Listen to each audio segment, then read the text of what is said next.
All right, welcome back to another episode of The Untamed Life. And if you are listening in right as this episode comes out, then it is the start of a new year. We are closing a chapter, we're starting a new one. And I want to really share today about the three key themes that I believe this coming year is about. I've already seen a lot of it being revealed through over about the last 6 months, and I'm just really feeling like a hot fire around this. So I'm excited to share this with you. I believe that this is the year of reclaiming, restoring, and rebuilding everything that we are created for. And I'm going to unpack a lot about the reclaiming part today in a minute. But I want to just say that I know at this time of year, there's a lot of people, setting new goals and choosing to do this and, writing down what they want to accomplish this year.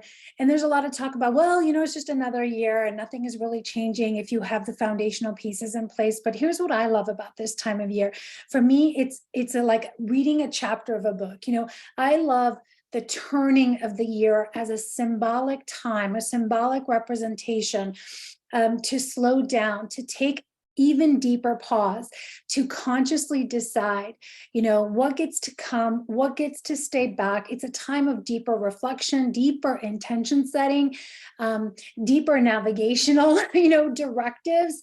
And while we do that every day, and the sum of our experience, the macro of our experience is, the sum of all these micro adjustments that we make every day, right? We're always tuning in, we're always course adjusting.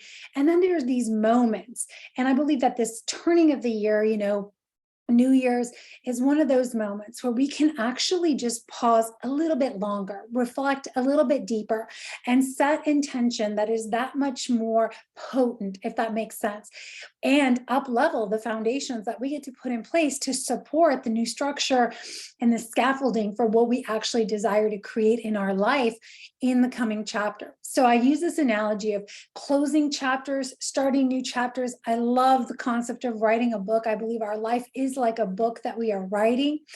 And the question is really, what story are you telling? What story will people tell about your life long after you're gone, right? The question is, are you still telling the same stories that you were telling 5 years ago or 10 years ago or 2 years ago or last year? I'm a storyteller. I'm an adventurer at heart. And to me, while I love good old stories that we get to pass down from generation to generation, and we get to retell those, really fun stories or those hard lessons from the past, I personally don't want to be retelling the same stories all the time. When I meet with people, right? When I meet for coffee with someone who I haven't seen for 3 months or 6 months, you know what I'm talking about. There's those people that you sit down and they're telling you the same story. It's a different day, same problems, different season, same outcomes, right? Same financial places, same places with their health, same challenges. And I'm like, wow, I know so many of those people. And this is not from a place of judgment. This is just to say, like, I believe we are created to always be evolving, always be telling different stories, so that when we come back together, there's newness, there's richness, there's growth that we are sharing with one another. There's new learned wisdom. So today I pray that this is a year of new stories, deeper, richer, more meaningful adventures for your life, deeper growth. And so as we move into this new chapter, the question really gets to be like, what does this chapter of your life as a leader, this season, get to look like? What will be the stories in it, right? What will be the experiences? And as you can imagine, almost closing the pages of a previous book, what was the past chapter about, right? What were the stories that you were telling last year? What were the things that you celebrated in the last chapter? But now they're gone, and we are focusing in a new place, and everything is building off the past chapter. But we're not going to sit there and just reread the same one over and over again. I mean, how many times do you get a book and you just reread the same chapter over and over again? There's few books that we do that with, unless the chapters are so rich, so deep, so multidimensional. This is why I love the Word of God, because every time you read that chapter, it speaks to you with where you're at. But it's not often that we do this, right? We don't sit there and just rehash the same thing over and over again consciously, right? So what does this new chapter get to be about? What stories do you want to tell? What are you excited about to be embarking on? And so I want to jump right in and just share something that's been on my heart for quite some time. I'm feeling really strongly about this in my spirit, in my bones, in my gut, in my heart. I'm seeing and witnessing it firsthand with the men and the women that I'm coaching and the conversations that are coming into my inbox from some of you listeners, some of you watching trainings, some of you that are seeking and not really sure what you're seeking. But here's the one thing I know: this is a time, an era where we can no longer continue as we've been doing. We are being called to reclaim. And I believe if you are listening and you are hearing these words, and my spirit is speaking to your spirit, that is an invitation to reclaim all that has been lost, to reclaim the territories that you have been given, that you have been entrusted, to reclaim everything that you are created for. So I want to break that down. And this is going to be part one of a 3-part series where I'm going to talk about reclaiming, restoring, and rebuilding. This is my key focus for 2023, the work that I'm doing right now, the mission I'm in the middle of with the writing of the book and the building of the Warriors of the Heart community and the roundtable of leaders. I really see that there is a need for reclamation, restoration, and rebuilding on a solid foundation with the right scaffolding, the right infrastructure that is actually life-giving and multiplying to everyone that's involved. But today we're going to just jump into the reclamation project. Reclamation. I want to start here by saying it is time to reclaim the territory of our mind, our bodies, our heart, and our spirit. I have talked many times about the fact that we are multidimensional beings. And here's the thing, so many of us, we do this. It happens to me too. We get hijacked. Our minds become hijacked. You'll hear me say it a million times, but the battle is for your soul, right? The battle is for your soul. And the way to your soul is through your heart. But the battleground is the mind. I'm going to say that again. The ultimate battle here is for your soul, your life force. The battle is, access through the heart, right? Like it's for your heart, because he who captures your heart ultimately captures your soul. But the battlegrounds, a lot of those battles are fought in the battleground of the mind.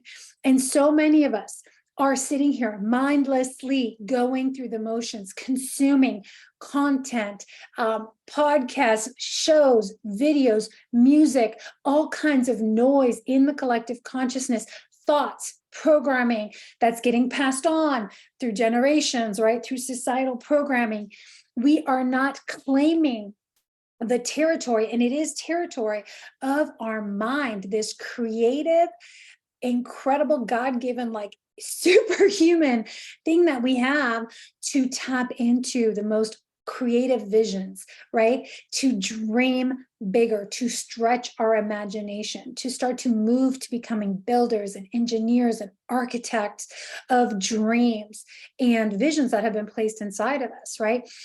If we do not guard the territory of our mind, it will be polluted, it will be hijacked, and all kinds of terrible seeds get planted in there, right?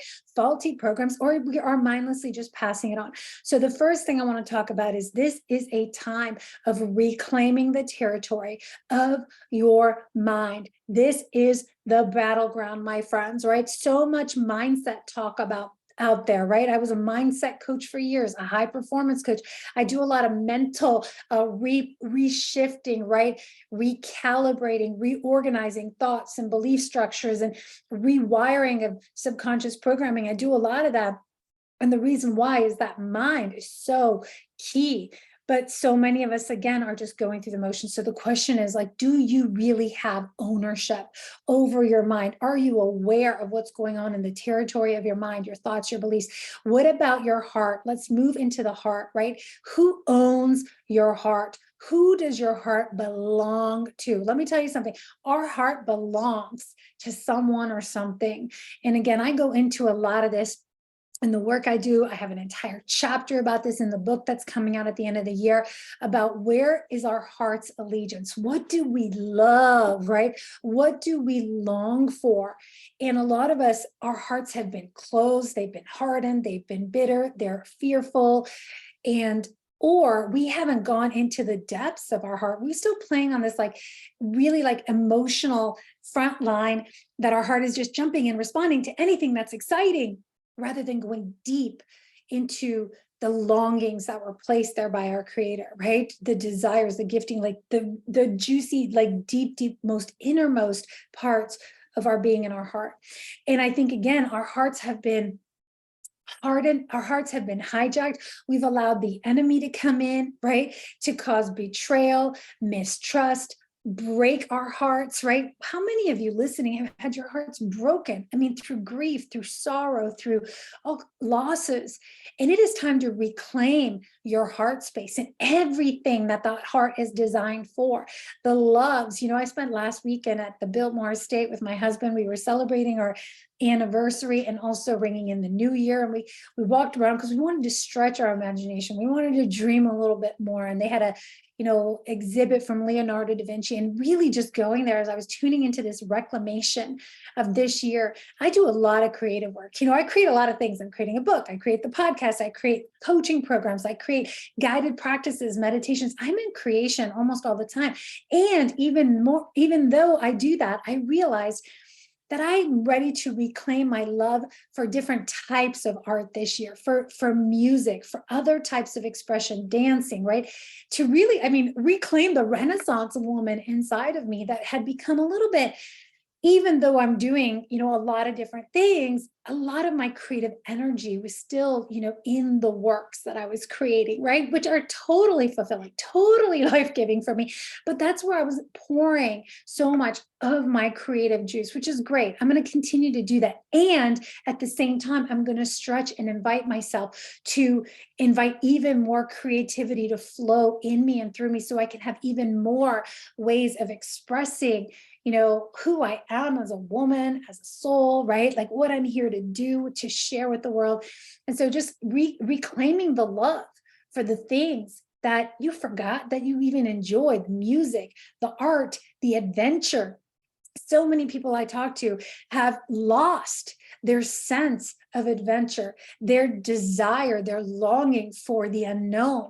It's time for us to reclaim that, because that is an essential part of us being able to move forward into opportunities, to move forward into new ways of leading, to move forward into the next chapter, the next season, of what we're really are called to do right now. We've got to really learn to reclaim and love that space of the unknown, the zero, right? The adventure. And so as I talk about reclaiming the territory of your mind, reclaiming your heart, even the love that has been lost. So many times, some of us have lost children. I know that feeling, to lose something dear that you held in your womb. Some of us have lost, relationships that were fragmented and broken, maybe parents that abandoned us, maybe it was divorces that happened, and it seemed like a part of you died in that process. And a part of us, it seems like it really does die because we're entangled and bonded with each other. But see, there's a part of us that person, that thing, that child, that, that relationship represented. And sometimes when we go through this grieving and, or we fail to grieve and fail to really appreciate the whole experience, it can be like a part of us is just gone forever. And that part of you, again, I see it a lot. I'm going to go back to the adventure piece, that part of you that was adventurous and carefree and used to laugh and was light, that part of you that had wonder, right? Sometimes we lose these parts of ourselves because we lose jobs, we lose positions, we lose money for a season, right? Something exits our life and we claim it as a loss. And so now I believe that this is a time, a season, an era. We're not going to bring back from the dead, but we're going to reclaim the love, right? The joy, the intimacy, the love, and bring it back into our life so that it's available for the next thing, right? For the next relationship, for the children we have now, like it's fully there. This is a key thing that I talk about in a lot of relationship coaching that I do, is that there are so many times when we have relationships from the past, we have soul ties, right? And we're still entangled with these exes or these previous relationships or these job titles or whatever. And what we do is we actually lose a part of ourselves to that past. We don't bring it forward into the current situation that we're in. We try to enter into a new relationship to, I work with a lot of people who are in their second marriages, right? And they're not all in. They haven't brought all of their heart. They haven't reclaimed all of their heart for this relationship to go all in. And see, you can't have a thriving relationship that is flourishing, or a thriving business and a mission that is flourishing, if you are not bringing all of you. So this reclamation, when I talk about reclaiming the lost parts of you, is like, where are there parts of me that I just lost? I left behind my heart. I left a piece here. I left a piece there. We're here to reclaim the territory of your heart, your mind, your body, your spirit. This morning, I started this year, I'm really tuning in. Some of you know I used to own a holistic health and wellness center. We did a lot of nutrition. We did personal training, athletics, races, all kinds of things.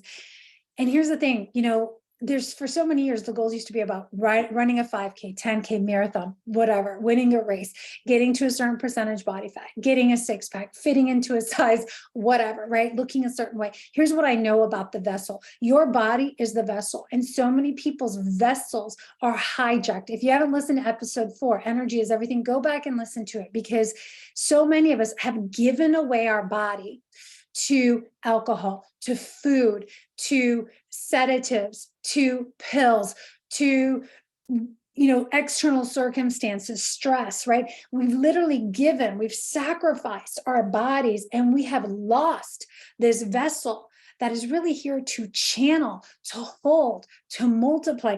A lot of us want to do a lot of powerful, beautiful things in the world, but you need the stamina, you need the endurance, you need the ability to get anchored when there's storms around you, so that you don't get tossed about in the waves, right? When like the wind just throws you off, or circumstances just throw you off your game completely, and you're ungrounded and you're unsettled. You've got to have the ability, the capacity. Capacity is key here to get grounded again. You've got to train the nervous system that runs through this vessel, how to be calm, right? Not to be overtaken by fear. It's great if your spirit is calm, but you are, again, multidimensional being. You've got to train the physical vessel as well as the mental, the emotional, and the spiritual, right? Because again, I see a lot of people, I'm just going to say this, a lot of people say, oh, I'm spiritual, or I have faith, or whatever, but they're not grounded. They're not strong. They don't have endurance in their physical vessels. And they're still struggling with all kinds of weight issues and stress issues and chronic pain issues and inflammation issues. And here's the thing, you cannot be everything. You cannot hold everything you're designed to hold when you are burnt out, exhausted, inflamed, overweight, not sleeping. So it's time to reclaim the vessel, the body, because your vessel is just that. The healthier, the more grounded, the more, I don't want to say in control, but like the more you can train yourself to be still, to relax, to breathe through discomfort, to slow time down instead of being frantic.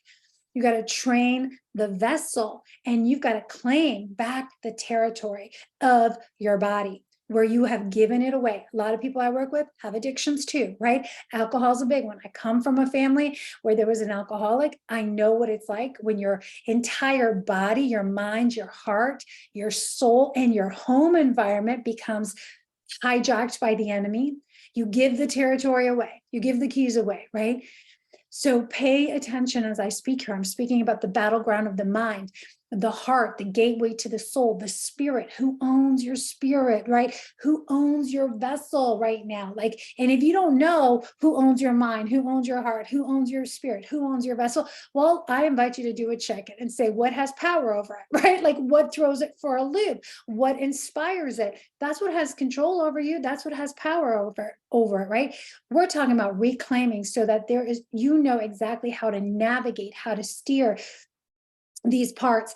The last couple things I want to tune into here is reclaiming the territory of your home. Each one of you listening has your own kingdom, your own domain, whether you're a family of one, whether you got a cat, a dog, birds, or if you are, single, and it doesn't matter if you are married and you have children. I'm especially talking to you. because I spent too many years unaware of how potent, how important it is that we have claim of the territory that we've been given. We have been entrusted. If you have children, those are gifts from heaven. Those are gifts from your creator. You have been entrusted with these lives, with these souls, at least for a season of time, to prepare them, to set the way, to be a guardian, right, of a fortress for what comes in, what attacks them and what doesn't. You have to become a protector and a curator of your home, your family environment, your family atmosphere. And yet I'll raise that my hand too, because I grew up in a place where, there was a lot of a masculine that did not have, claim his territory as the protector, true provider, spiritual protector of the family, right? It was kind of like gates wide open. He kind of came and went. It was fun, that was missing. Man, I'm really talking to you, especially because your presence is so essential in the homes. When we look at the statistics, I'm not going to throw them out there today, on fatherless homes, whether you're physically present or mentally absent, emotionally absent, or just absent completely. So many men and women are doing this too. I did this too, where I just got so obsessed, so focused on the business side of things, that home was just somewhere to come and relax. And I was not fully aware of how much importance lies in really being aware of the territory of our home, being relentless about what comes in, what goes out, what we entertain, because what we entertain, we absorb, we invite in. I'm going to say that again. What you entertain inside of your home, you invite into your heart, your spirit. If you're entertaining drama, you're entertaining chaos, you're entertained by fighting. And it doesn't matter. You can be entertaining it physically inside your home amongst each other. You might be entertaining it through TV, YouTube, all this other stuff, but what you entertain repeatedly, you invite into your home, right? So this is a huge piece that I'm like really ruthless about. And especially when I work with my clients, it's like, look, let's reclaim the territory of your home. And with that, reclaiming the territory of your business, your mission, your calling. I work with a lot of people that this is classic. I see this all the time, that you have given away the territory of your home. Maybe your kids are running around, they're running the show. Everyone else is in charge except for you, right? And this isn't about a battle for control. This is a reestablishing structure that supports the flow of life, right? There is an authority that's required, not a dictatorship that's tyrannical, but a sense of authority that gives protection and safety, right? That there is a covering where people can come under and, I just feel safe here. I feel like I can relax, right? I feel like I can be held. And I think that this is a thing that's really missing from a lot of the leaders I've talked to. Is a regular conversation I have is about reclaiming the territory of their home and also their business. And here's what I'll tell you, they parallel each other, right? They often parallel each other. So the question is really like, are you in a place now where everyone else is running the business, not because you've delegated effectively and you know how to execute and you're still at the helm with the vision, right? Your people know where they're going. I'm talking about, there's a lot of leaders right now where if I was to ask your teams, what's the vision? Where are you guys headed? Like, what direction are you all rowing in? A lot of people have executive teams or staff or whatever. Everyone's kind of rowing in a different direction. There's a lot of activity. There's a lot of buzz. There's a lot of action, but not a lot of forward momentum in harmony. Harmony, which I'll do a full episode on. A lot of us want harmonious flow state leadership and cohesion and working together, collaboration in our teams, but we don't understand how to tune in to our own unique, sound, music, rhythm, while also allowing others to have their own unique sound and rhythm. Harmony is when you can stay totally tuned in, bring your genius while also listening and observing and knowing when it's time to enter and when it's time to pull back. Just saw a beautiful representation of this on New Year's. We had this band that came together at the bed and breakfast that we were staying in. And these 5 band players, they're not a regular band. They don't play together, right? But every once in a while, there's about 40 musicians that kind of circle around and go to these different bed and breakfasts, and they just come together and it's all impromptu, right?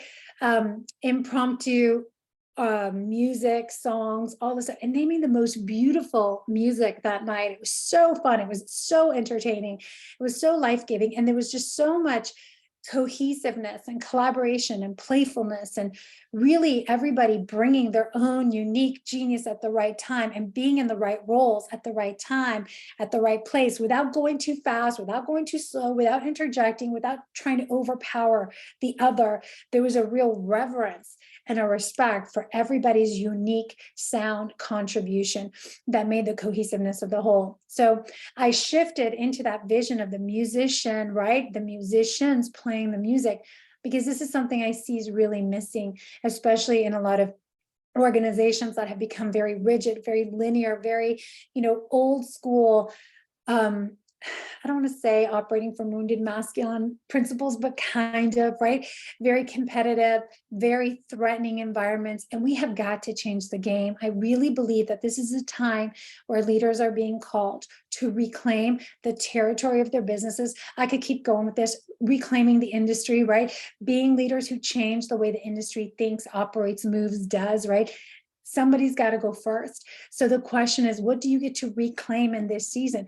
I'm going to end by saying this: reclaiming the inheritance, the gifts, the blessings, the financial prosperity. So many people are living, just still in a survivalist game. Maybe you make a lot of money, but a lot of money exits, or maybe you've just, wealth has been lost throughout the years, throughout the generations. For me and for my husband and I, this is a time of us really tuning inwards and reclaiming what has been lost across the board. And we're really tapping into this financial piece as we reclaim the right thinking, the right mindset, the right heart for money, the right spirit on how to move it and use it as really good stewards, right? To have different relationships with it, to use it differently, to teach our children about money differently inside of our homes, and really to receive what was given away, distributed, and lost. Again, it may have been in your lifetime, it may have been generations before you, but when we are living under these generational wounding, generational curses, generational patterns, we don't even realize the agreements that have been made from the people that went before us, your parents, your grandparents, right? That lost in their generation the inheritance that was meant for you, because they made agreements with fear, addiction, betrayal, closed hearts, right? They sold their soul in exchange for something that they thought they needed in the moment. And I'm not going to get into further details on that, but this is what I can relate to. This is where I'm at right now. And this is what I'm inviting you into this season. This year is a year of reclaiming, restoring, and rebuilding everything that has been lost. Reclamation is the first step. I want to invite you, if this is landing with you, first of all, to share this with a friend. Please share this episode. I really value you just passing it on. Secondly, if you want to learn more about what I'm doing in 2023 with kingdom-minded leaders, men and women ready to rise, reclaim, restore, rebuild, thriving relationships, heart-centered missions together, click on the link to learn more about the initiation. We are beginning this one in February. It will be evergreen after that, but it has some really cool intro offers for those of you who want to get in on the ground. So thank you for being here. Thank you for listening. I appreciate you. I wish you many, many blessings in the year ahead. And until next time, here's to loving fiercely and leading courageously, the Untamed Life. Bye for now.